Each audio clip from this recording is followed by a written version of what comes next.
Let's take a look on a Hua Mulan build for solo lane in Smite 2. This build takes advantage of items that provides true damage and enable us to boost our DPS based on our protections. This way we can deal enough damage to duel anyone while also making us very hard to kill. If you have never played Mulan before, here's how her abilities work and evolve over time. Your first ability simply deals damage around her. After dealing 500 damage with it, it evolves for the first time and adds an attack speed buff to it. After 1500 damage, it evolves again and now hits one extra time. And on its final evolution, it gives us a permanent attack speed buff. Your second ability deals damage in front of her, slowing down every enemy hit and heals you for a small amount. On its first evolution, it heals more if you hit more targets. At the second evolution, it hits one more time and deals more damage. And on the final evolution, it grants you 5% permanent strength boost. Your third ability fires an arrow and stuns the first enemy hit. I highly recommend to keep this spell under quick cast and not instant cast, since she doesn't really release her arrow right after pressing it. After landing enough shots with it, it evolves to grant you bonus protection, then it lets you grapple into walls, and finally it gives you permanent movement speed and 5% total protection. Her ultimate is a 3-part combo.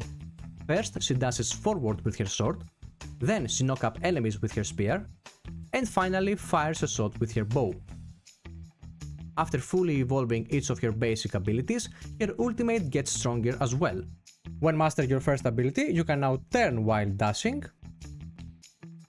add 3 seconds to enemy cooldowns after mastering your second ability, and making her arrow travel 40% faster after mastering her third ability.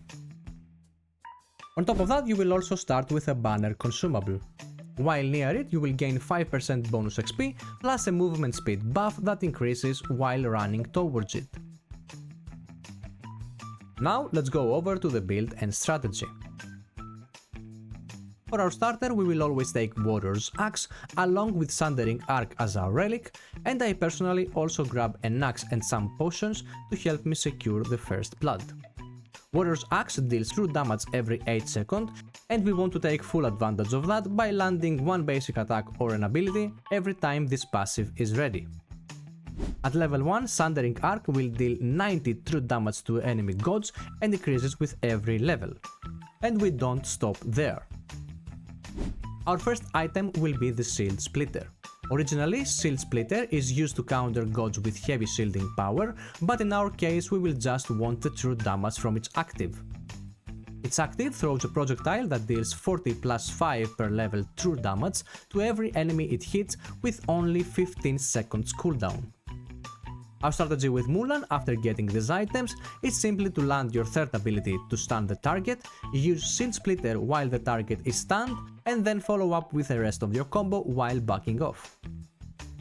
Every 8 seconds we want to land any kind of damage to keep proccing Warrior's Axe, and every 15 seconds we want to all in to proc the Shield Splitter. For the rest of our build, we will go tanky with an item that will allow us to scale with our protections. This item gonna be the Gladiator's Shield.